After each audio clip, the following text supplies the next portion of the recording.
오늘 제목은 이렇게 기도하라로 정했습니다. 9절 말씀 보면 예수님께서 제자들에게 말씀하시기를 너희는 이렇게 기도하라 하면서 기도를 알려주셨거든요. 그래서 이 말씀에 근거해서 오늘 말씀을 전하려고 합니다. 저를 따라서 하시죠. 이렇게 기도하라. 이렇게 기도하라. 주기도문은 말 그대로 주님께서 우리들에게 알려주신 기도문입니다. 요즘은 기도문을 가지고 잘 기도하지 않죠. 그냥 성령의 인도하심에 따라서 또 어떤 기도 문장 없이 그냥 기도합니다. 그러나 이 당시에는요, 기도문을 가지고 기도했습니다. 그래서 세례 요한도 제자들에게 기도문을 알려줬죠. 그러니까 예수님의 제자들도 예수님에게 아뢰기를 세례 요한의 제자들은 세례 요한은 기도를 가르쳐 줬는데 우리에게도 기도를 좀 가르쳐 주십시오. 이렇게 예수님에게 요청하는 것을 볼 수가 있습니다. 그래서 이 기도문에 따라서 기도를 했거든요. 지난 금요일 날 기아대책본부에 가서 설교를 했습니다. 기아대책본부 한 200여 명 정도 되는 직원들이 모여있는 자리에서 이제 설교를 하는데 이제 말씀을 마치고 전체 기도회를 하더라고요. 그런데 보니까 그 통성기도 하는 거죠. 기도 제목을 짧게 이렇게 내놓고 그것에 따라서 본인이 생각나는 대로 또 성령께서 인도하시는 대로 그냥 기도를 하더라고요. 그런데 기도하는 중에 기도 제목을 이렇게 쭉 기록을 하고 그리고 화면에다 띄우면서 그 기도 제목을 읽어나가면서 기도하는 그런 기도를 하더라고요. 그러니까 거기 있는 직원들이 전부 그걸 읽는 거예요. 쭉 따라서 당연히 눈을 뜨고 쭉 읽어나가면서 하나님 앞에 여러 가지 기도 제목을 아뢰입니다.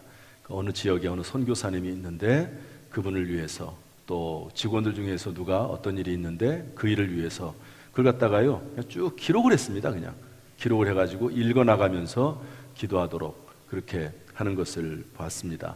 그러니까 요즘은 그런 교회들이 좀 있습니다. 기도문을 그대로 적용을 해주고 그대로 읽어나가도록 하는 거죠.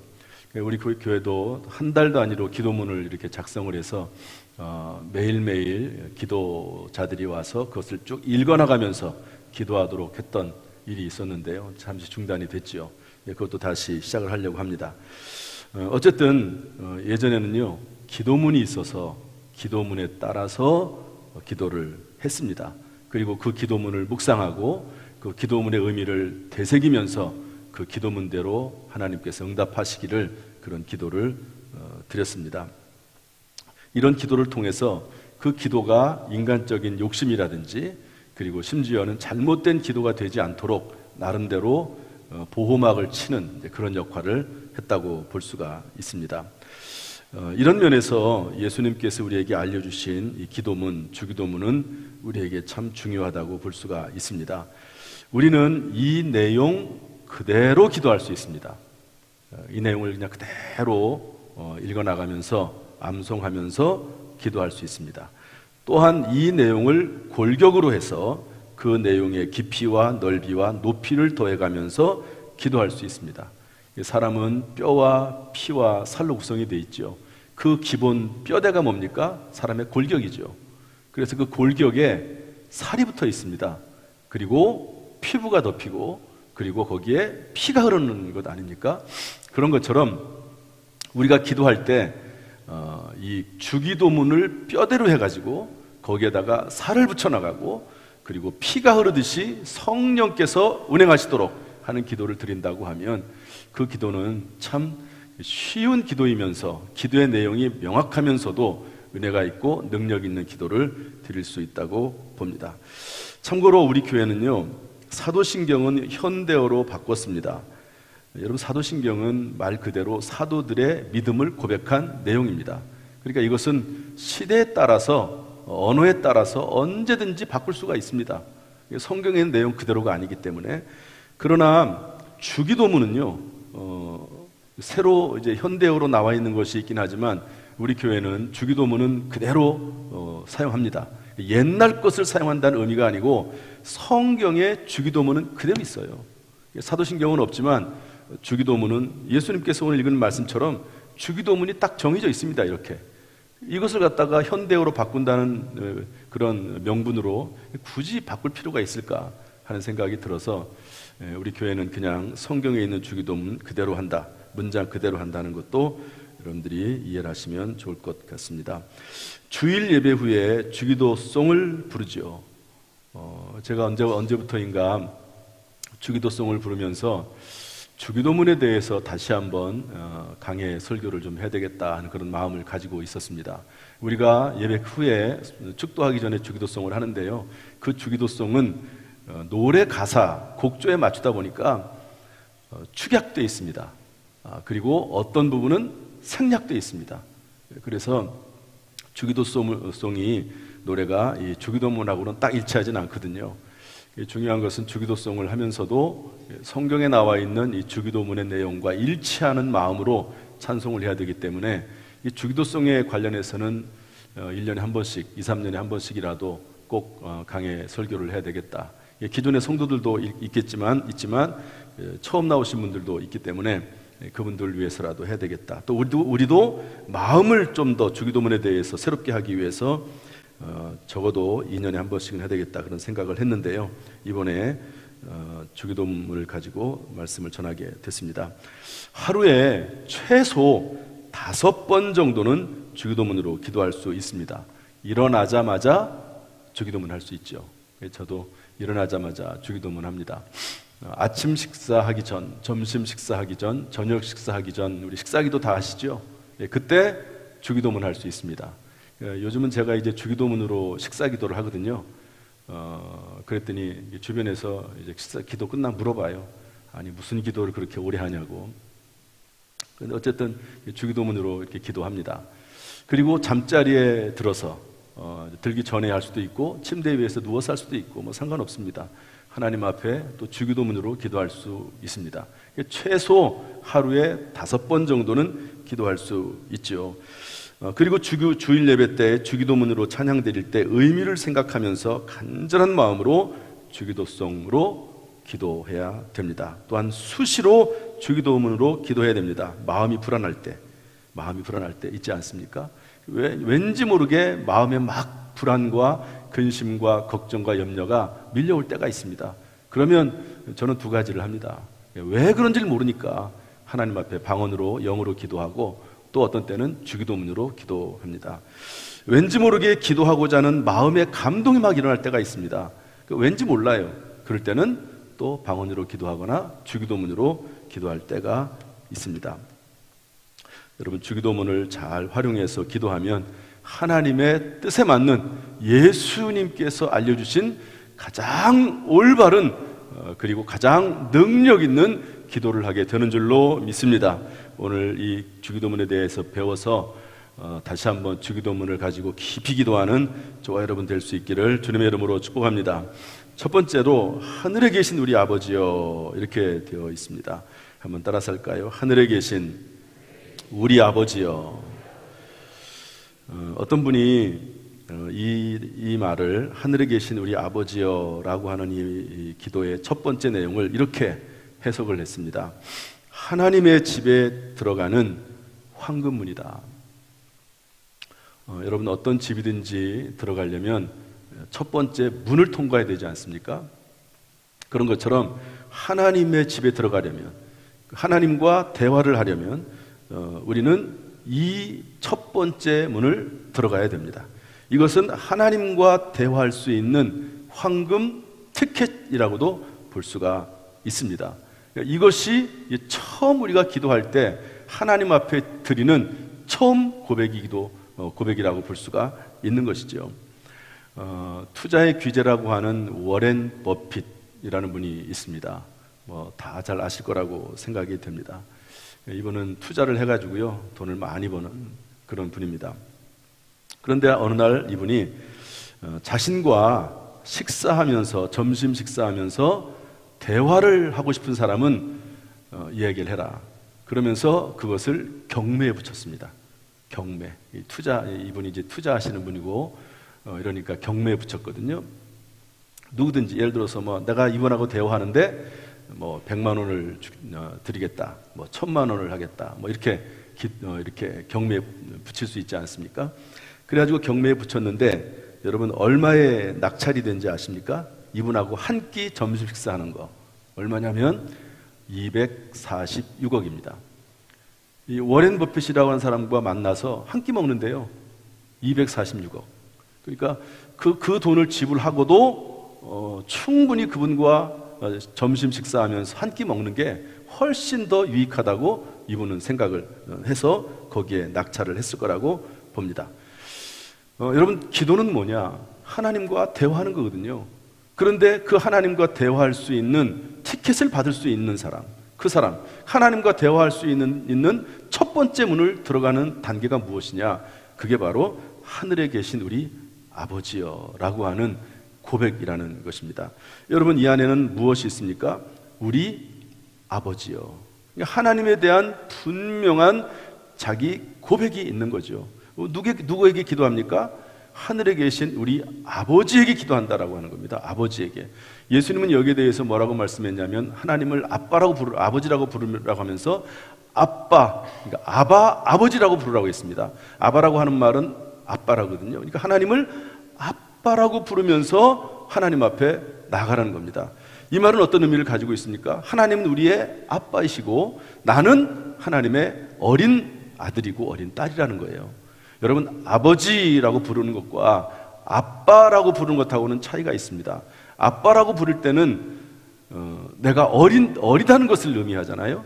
물론 나이가 들어서도 자녀들을 낳으면서도 어머니나 아버지에게 아빠, 엄마 이러는 사람도 있긴 하더라고요. 저도 이제 부모님에게 아빠, 엄마라고 이렇게 부르던 때가 있었는데요. 어느 순간 나이가 들어가니까 이게 아빠, 엄마 이렇게 부르기가 조금 그렇더라고요. 그래서 언제부터인가는 아버지, 어머니 이렇게 부르지 않습니까? 그러니까 자기가 어느 정도 나이가 들었다 그 생각을 하는 거죠. 그런데 어린아이들은 아빠, 엄마 이렇게 부릅니다. 그런데 또 그렇게 안 하는 집도 있어요. 제가 아는 어떤 집사님 애들은요, 훈련을 그렇게 시켰습니다. 아빠, 엄마를 부를 때 아버지, 어머니도 아니고 아버님, 어머님 이렇게 부르게 어렸을 때부터 시켜놨어요. 그래가지고 애들 이렇게 만나가지고 얘기를 나누면 조그만 애들이요, 아버님, 어머님 이렇게 얘기합니다. 별로 그렇게 좋지는 않아요. 그렇지만 어쨌든 거기는 그렇게 하더라고요. 하나님을 아빠라 부르는 거예요. 아빠.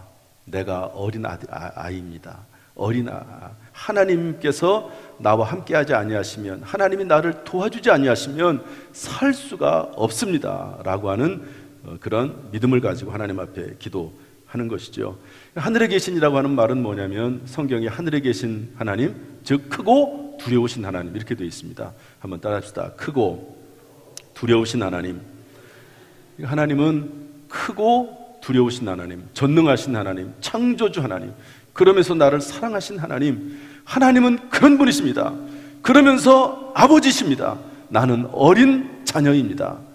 이게 기도에 들어가는 첫 번째 관문입니다. 여러분, 기도할 때, 주기도문을 할 때 그냥 단순하게 하늘에 계신 우리 아버지요 이러고 지나가지 말고 이것을 깊이 생각을 하면서, 하나님은 아버지십니다. 나는 어린 자녀입니다. 하나님은 능력이 많으신 분, 전능하신 분, 모든 기도에 응답하신 하나님이십니다. 이런 믿음을 가지고 하나님 앞에 기도하시고 또 주기도문으로 기도할 수 있기를 주님의 이름으로 축복합니다. 이렇게 하나님에 대한 신앙 고백을 한 다음에 첫 번째 기도하는 내용이 뭐냐면, 이름이 거룩히 여김을 받으시오며 이렇게 기도하라는 거죠. 한번 따라합시다. 이름이 거룩히 여김을 받으시오며. 이렇게 해서 이제 세 가지 기도, 하나님에 관련된 세 가지 기도를 하는데요.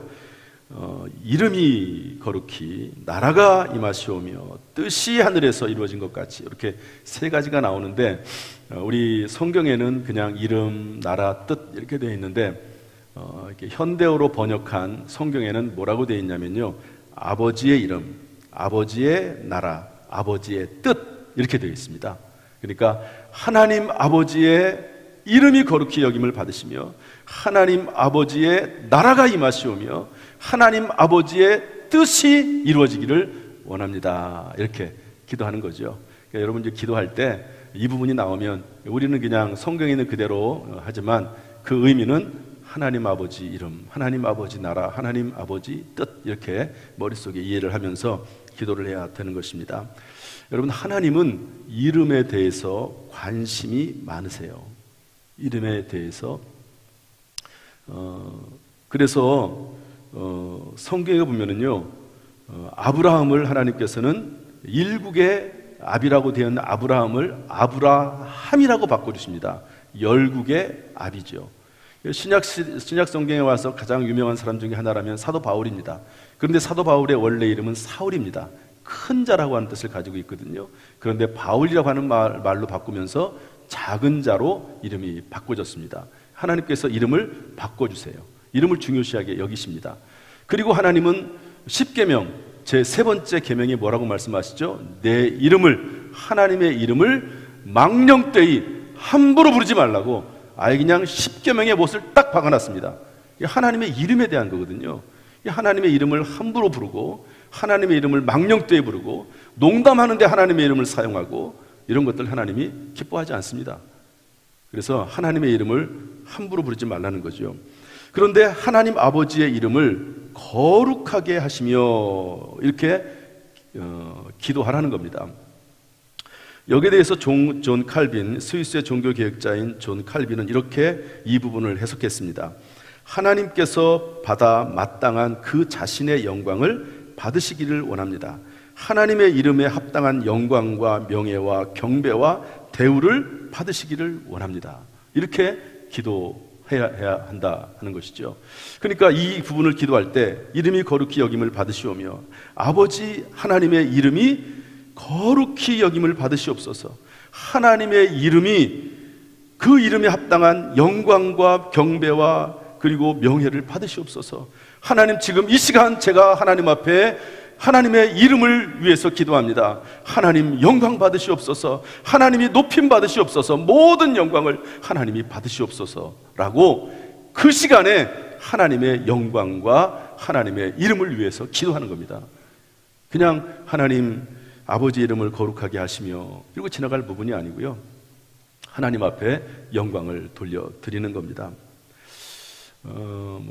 교회에서도 그럴 수 있고 또 사회에서도 그럴 수 있고 또 목회자의 세계에서도 그럴 수가 있는데요.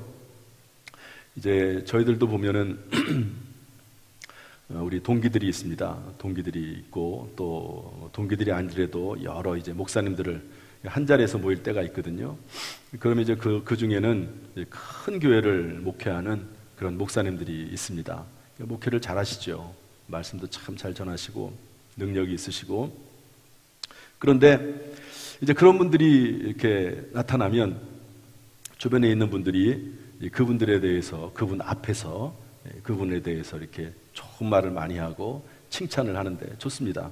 그런데 그것을 조금 뛰어넘어서 아부성 발언을 하는 분들이 있어요. 여러분 사회에서 그런 거 많이 경험하시죠? 상당히 높여드리는데 조금 뛰어넘어서 그렇게 하거든요. 그것도 나쁘진 않다고 봅니다. 어쨌든 능력이 있고 힘이 있고 또 그런 분들에게 마땅한 칭찬을 올려드린다는 개념으로 받아들이면 좋습니다. 그런데 사람에게는 그런 칭찬, 아부성 발언을 하면서까지 하면서 하나님에게는 전능하신 하나님, 창조주 하나님, 나를 구원하신 하나님 앞에서는 그 하나님의 이름을 위해서, 하나님의 영광을 위해서, 하나님의 명예를 위해서 아무런 영광을 돌려드리는 발언을 하지 않는 경우가 있다는 거죠. 기도하러 나오는데 그냥 자기가 하고 싶은 일만 다 쏟아놓고 그리고 하나님께서 뭐라고 생각하시는지 묵상도 하지 아니하고 하나님 끝났습니다, 하나님 말씀 들을 생각도 안 하고 그냥 자리에서 일어나고 나오는 경우가 있지 않습니까? 그런데 적어도 하나님에 대한 신앙 고백을 하늘에 계신 우리 아버지여 고백한 다음에 제일 먼저 예수님께서 우리에게 하라고 말씀하시는 기도가 뭐냐? 하나님께서 영광 받으시옵소서. 하나님 홀로 영광 받으시고 모든 경배와 찬송과 그 모든 능력을 하나님 앞에 올려드립니다. 하나님 영광 받으시옵소서라고 기도해야 된다는 겁니다. 이게 기도의 첫 번째입니다. 기도의 첫 번째.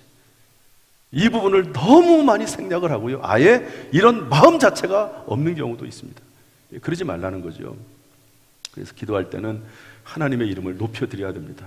하나님을 찬송하고 경배해야 되는 것이죠. 여러분, 하나님의 사람인 다윗이라는 사람이 있습니다. 이 다윗이 블레셋 장군 골리앗을 바라보고 분노하지 않습니까? 그 골리앗 장군과 싸워서 이기고 일약 양치기에서 장군이 되고 왕의 사위가 되고 그리고 나중에는 왕까지 되고 하나님 나라를 위해서 쓰임받는 위대한 인물이 되지 않습니까? 그런데 다윗이 왜 골리앗하고 싸우게 됩니까? 싸움도 안 될 것 같은 엄청난 키 차이가 나고, 그런데도 왜 싸움이 시작이 되죠? 그게 뭐냐면요, 하나님의 이름을 망령되이 부르기 때문에 그렇습니다. 골리앗 장군이. 성경 사무엘상 77장 45절 말씀 보면 다윗이 블레셋 사람에게 이르되, 골리앗에게 이르되, 너는 칼과 창과 단창으로 내게 나오거니와 나는 만군의 여호와 이름 곧 내가 모욕하는 이스라엘 군대의 하나님의 이름으로 내가 나오노라, 이렇게 말씀하고 있습니다. 하나님의 이름을 망령되이 부르고 하나님의 이름을 함부로 부르고 하나님의 백성의 이름을 무시하고 그 모습을 보고 다윗이 분노한 거죠. 여러분, 이런 마음이 왜 생길 수 있을까요? 평소에 다윗은 하나님을 경외하고 하나님을 두려워할 줄 알고 하나님께 영광을 돌리고 하나님 중심적으로 살아왔고 하나님께 모든 영광을 돌리며 살아왔습니다. 그런데 이방인 장군이, 사람이 하나님을 모욕하고 하나님의 백성을 모욕하니까 얼마나 분노가 납니까? 여러분, 이 하나님에 대한 경외심과 하나님께 영광 돌리고자 하는 마음이 평소에 있었기 때문에 그런 것들이 가능하죠. 그러지 않습니까?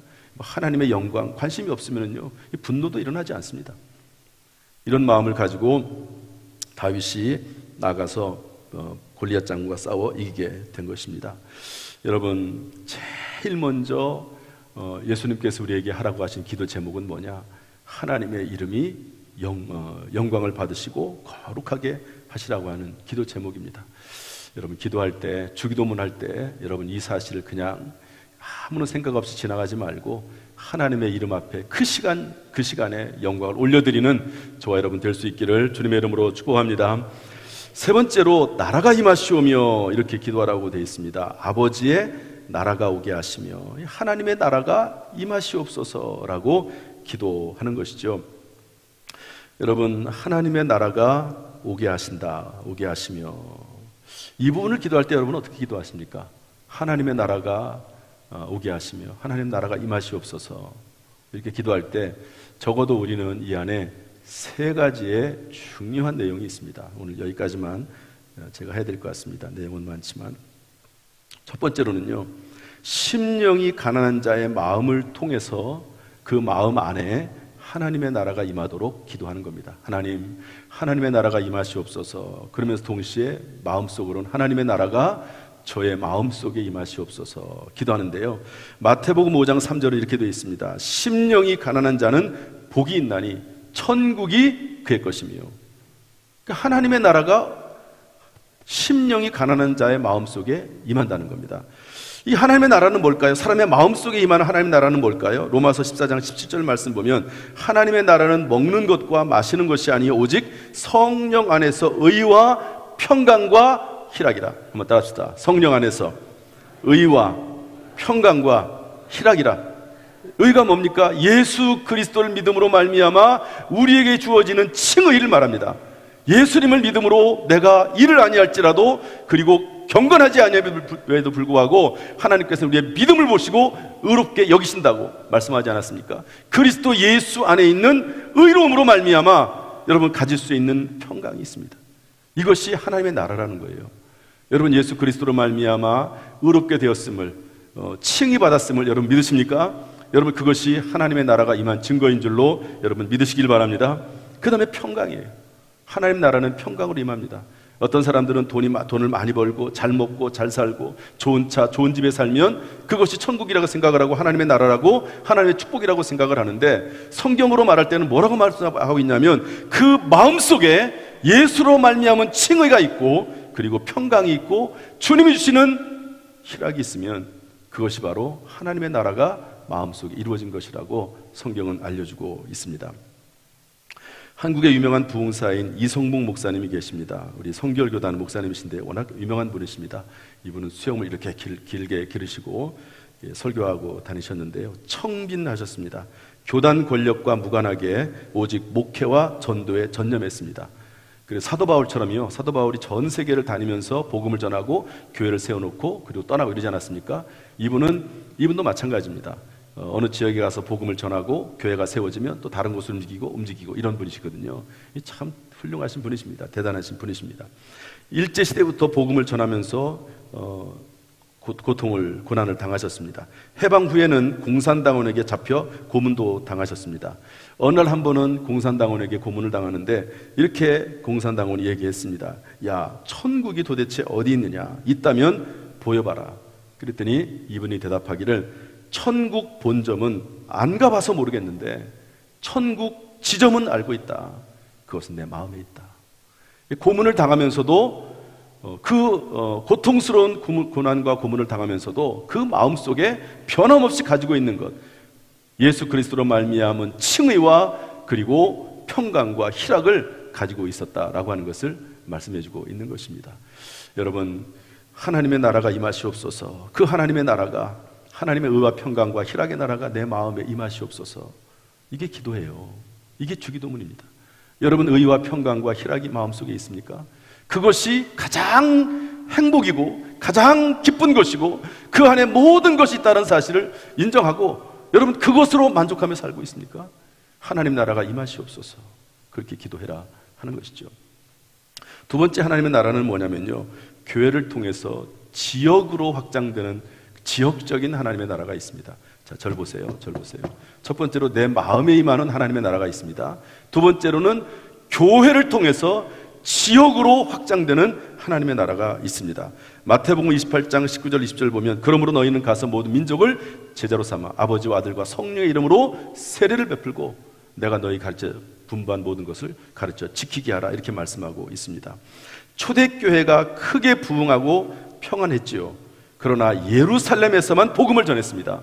그러니까 하나님께서 스데반의 순교 사건을 일으키셔서 성도들이 흩어지게 하시고 복음을 전하게 하지 않습니까? 안디옥 교회, 이방인 교회는 선교사를 파송합니다. 바울과 바나바를 파송합니다. 따라서 나라가 임하시옵소서라고 기도할 때, 하나님, 내 마음속에 의와 평강과 희락이 임하기 원합니다. 우리 교회를 통해서 수많은 지역에, 나를 통해서 수많은 지역에, 아프리카에, 남미에, 그리고 수많은 지역에 하나님의 나라를 지역적으로 확장시켜 나가는 그 일이 이루어지도록 하나님 역사하시옵소서. 그렇게 이 부분에서 기도해라 하는 것이거든요. 또한 세 번째 하나님 나라는 뭡니까? 세 번째 하나님 나라는 예수 그리스도의 재림과 함께 완성되는 하나님의 나라입니다. 예수님이 재림하실 때 하나님의 영원한 나라가 임하실 것인데 그 나라가 어서 속히 임하시옵소서. 요한계시록 21장 1절부터 4절 말씀 보면 하나님의 나라의 모습이 나옵니다. 새하늘과 새 땅을 보니 신부가 남편을 위해서 단장한 것 같더라. 하나님이 그들과 함께 계시는데 모든 눈물을 그 눈에서 닦아주시고 다시는 사망이 없고 애통하는 것이나 곡하는 것이나 통곡하는 것이나 아픈 것이 다시 있지 아니하리라 말씀하고 있습니다. 저는 이 말씀을 보면서 볼 때마다 장례식 때 주로 이 말씀을 한 번은 꼭 하거든요. 하나님의 나라는 아픈 것이 있지 않습니다. 우리 교회도 보면 몸이 불편하신 분들이 좀 계시거든요. 그러면 마음이 아프죠. 그런데 천국은 아픈 것이 다시 있지 않습니다. 요한계시록 22장 20절 말씀 보면 이렇게 되어 있습니다. 이것들을 증언하신 이가 이르시되 내가 진실로 속히 오리라 하시거늘 아멘 주 예수여 오시옵소서. 하나님의 나라, 영원한 나라, 이 땅이 아닌 영원한 나라가 오시옵소서라고 그렇게 요한 사도는 외쳤습니다. 한번 따라서 합시다. 아멘 주 예수여 오시옵소서. 여러분 어떻습니까? 여러분 하나님의 나라가 빨리 왔으면 좋겠습니까? 여러분 이 땅에서 살만하십니까? 이 땅에서 영원히 살고 싶으십니까? 불로초라도 있으면 먹고 이 땅에서 영원히 살고 싶으십니까? 저는 아닙니다. 하루라도 빨리 주님이 다시 오셨으면 좋겠다 하는 그런 마음이 있습니다. 아멘. 주 예수여 어서 오시옵소서. 속히 오시옵소서. 주님께서 더 많은 영혼들을 구원하기 위해서 기다리는 것뿐이지 언제라도 주님은 다시 오실 수 있고 우리의 온전한 소망, 우리의 영원한 나라는 하나님의 나라, 천국이다 하는 것을 우리는 잊어서는 안 되는데요, 주기도문을 할 때마다 이 부분을 놓고 나라가 임하시옵소서, 내 마음이 하나님 나라가 임하게 하시고 우리를 통해서 지역적으로 하나님 나라가 임하게 하시고 영원한 하나님의 나라가 어서 속히 임하시옵소서라고 기도해야 된다 하는 것을 알려주고 있습니다. 이것이 주기도문입니다. 주기도문은 확장해서 기도하면은요 10분도 기도하고 30분도 기도할 수 있습니다. 나중에 이제 그 부분을 또 말씀드릴 텐데, 자신을 위해서 그렇게 기도할 수 있지만 이 안에 교회도 들어가 있고요, 자녀들 들어가 있고요, 나라도 들어가 있습니다. 그러면 이것을 뼈대로 해가지고요 엄청난 기도의 영역이 넓어지고 또 주님이 알려주신 기도니까 그 기도는 능력이 있습니다. 하나님께서 이 기도를 들으시고 이를 만들어서 성취하실 줄로 믿습니다. 이런 주기도문의 은혜가 우리 모두에게 임하기를 주님의 이름으로 축원합니다. 기도하겠습니다.